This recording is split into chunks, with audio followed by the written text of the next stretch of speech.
অবশেষে যুক্তরাষ্ট্র এবং ইরানের যুদ্ধ সম্ভবত শেষ হতে যাচ্ছে।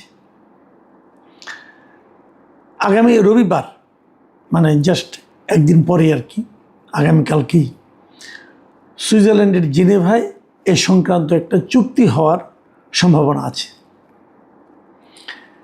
এবং সেই চুক্তি যদি হয় তাহলে মিনিমাম প্রথম পর্যায়ে 6 মাসের জন্য যুদ্ধবিরতি হবে এবং তারপর আস্তে আস্তে এটা শেষ হয়ে যাবে। কিছু শর্ত আছে, শর্ত নিয়ে শেষ মুহূর্তেও টানাটানি চলছে। হয়তো এটা শেষ হয়ে যাবে, কারণ এখন ট্রাম্পের জন্য এই যুদ্ধটা শেষ করা অনেকটা তার জন্য মুখ রক্ষার ব্যাপার হয়ে দাঁড়িয়েছে। আপনাদের মনে আছে যুদ্ধের শুরু থেকে, একদম শুরুর দিন থেকে ট্রাম্প বলতেছিল এই যুদ্ধে যে কোনো মুহূর্তে যে কোনো সময় তারা জিতে যাবে, এই আজকে জিতবে, এই কালকে জিতবে, প্রথম সপ্তাহে বলছে এই শেষ হয়ে যাবে। এক পর্যায়ে এমনও বললো যে ইরানের সভ্যতাই নাকি ধ্বংস করে দিবেন। অনেক কথাই বলেছেন এবং এ সমস্ত কথা বলা বলির মাধ্যমে ট্রাম্প তার যে চারিত্রিক বৈশিষ্ট্যের একটা প্রমাণ সারা দুনিয়ার সামনে তুলে ধরেছেন।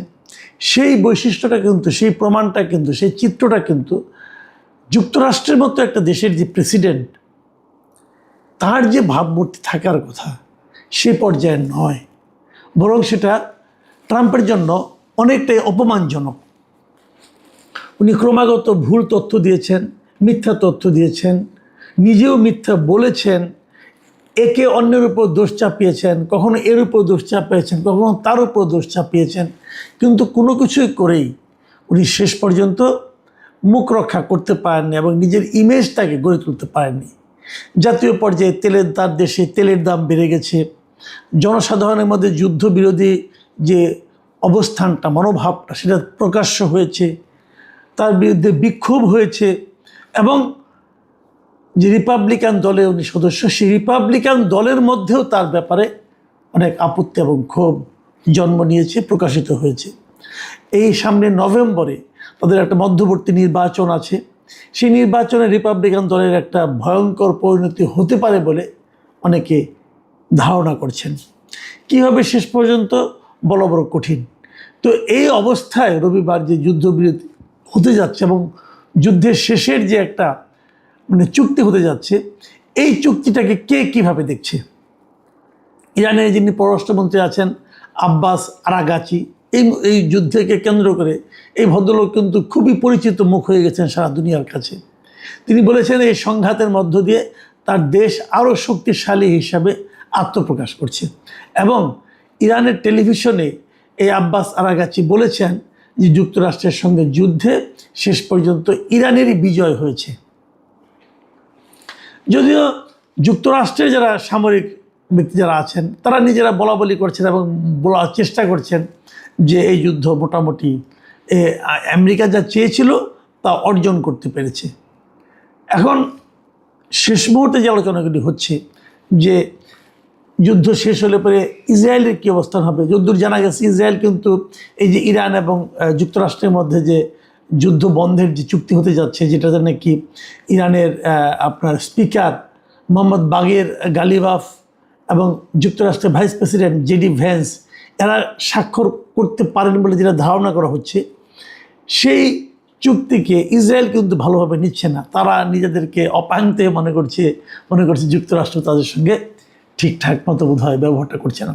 সমস্যাটা যেটা হয়েছে, আসলে ইসরায়েল ভাবতেও পারেনি যে ইরান এতদিন পর্যন্ত যুদ্ধ চালিয়ে যাবে। আপনি একটা জিনিস ভাবেন, যুদ্ধ শুরু হয়েছে সে ফেব্রুয়ারির 28 তারিখে, তারপরে পুরো মার্চ গেল, পুরো এপ্রিল গেল, পুরো মে মাস গেল, আর আজকে জুন মাসের 13 তারিখ, সম্ভবত 14 তারিখে এই স্মারকটা স্বাক্ষর হবে। তাহলে কত দিন এখানে ভাবেন, এখানে 3 মাসে 90 দিন আর এখানে হলো 15 দিন, মানে 115 দিন ধরে, যেখানে ইসরায়েল এবং যুক্তরাষ্ট্র ধারণা করেছিল তাদের আক্রমণে 7 দিনে বেশি টিকতে পারবে না ইরান, সেখানে 115 দিনের মাথায় এসে যুক্তরাষ্ট্রকে কিন্তু আসলে এক ধরনের মাথা নিচু করেই ফিরে যেতে হলো। এবং এটা কেন হলো? এত বড় শক্তি, পরাশক্তি যুক্তরাষ্ট্র, পরাশক্তি ইসরায়েল, তারপরে তারা কেন ইরানের সঙ্গে পারল না? এটা নিয়ে বহু আলোচনা এর মধ্যে হয়েছে, আমি নিজেও করেছি। মূল কারণটা আর কিছুই না, জাতিকে ঐক্যবদ্ধ রাখতে পারলে এরকম হয় এবং তাদের মধ্যে যদি দেশপ্রেমটা থাকে তাহলে এরকম হয়। এবং ভৌগোলিক একটা ব্যাপারও আছে। মানে আপনার এই যে মানচিত্র যেটা, সেটা যদি আপনারা দেখেন যে আসলে ইরানকে পৃথিবীর ইতিহাসে শুরু থেকে এ পর্যন্ত ইরানকে দীর্ঘদিন কেউ প্রধানত রাখতে পারে নাই, কেউ না, সেই প্রাচীন আমলেও পারেনি। কাজেই এই সমস্ত ব্যাপারে এটা যুক্তরাষ্ট্রে আরও আগে একটু হিসাব নিকাশ করেই এটা মানে আপনার হওয়া উচিত ছিল।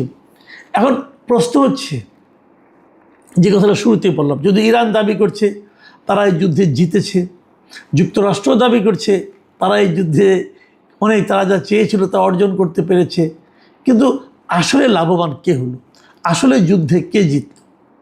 দেখুন, ইরান যে লাভবান হয়েছে তাতে কোনো সন্দেহ নাই।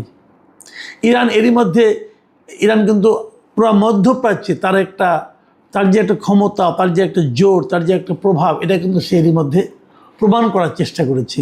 যারা এতদিন যুক্তরাষ্ট্রের শক্তিতে মধ্যপ্রাচ্যের দেশগুলো, বাহরাইন, কাতার অথবা আরব আমিরাত, এমনকি সৌদি আরব, যারা নাকি এতদিন যুক্তরাষ্ট্রের জোরে বেশ প্রভাব খাটাতো, তারাও দেখেছে যে বিপদের সময় যুক্তরাষ্ট্র তাদের পাশে থাকে না।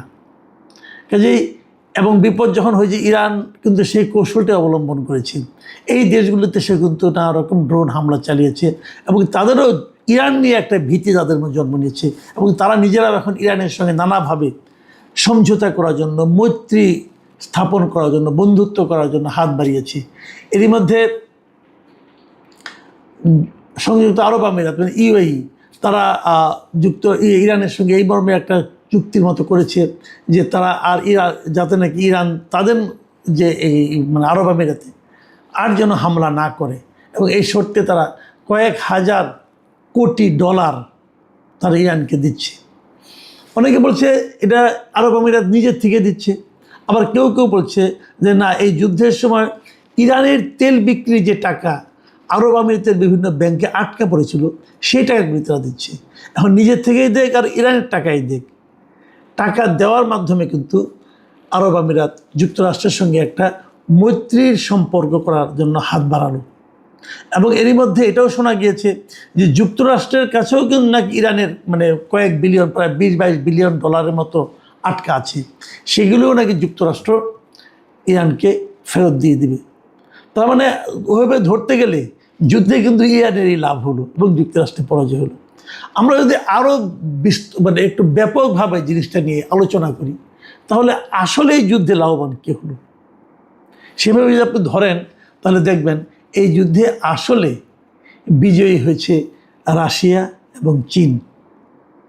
যুদ্ধ করেছে ইসরায়েল, যুক্তরাষ্ট্র এবং ইরান, কিন্তু একটি গুলিও খরচ না করে, একটি সৈন্যকেও মোবিলাইজ না করে এই যুদ্ধে আসলে বিজয়ী হয়েছে রাশিয়া এবং চীন।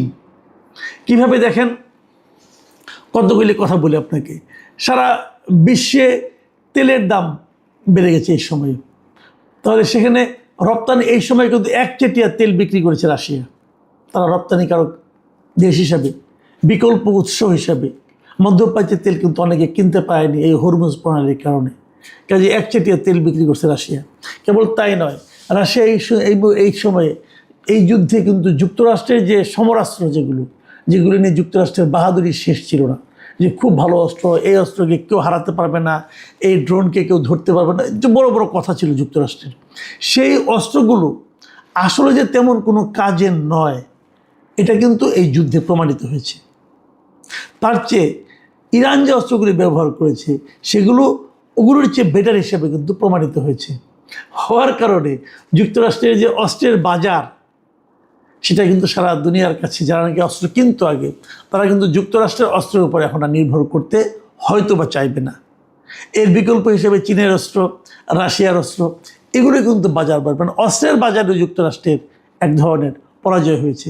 আবার আরেকটা জিনিস হয়েছে কি, যে গোয়েন্দা তথ্য এবং আকাশ প্রতিরক্ষা, এই সমস্ত ক্ষেত্রেও কিন্তু রাশিয়ার যে সমরাস্ত্র যেগুলো আছে, সেগুলো দিয়ে তারা কিন্তু ইরানকে হেল্প করেছিল এবং সেগুলোর সাফল্যই কিন্তু আলটিমেটলি এসেছে।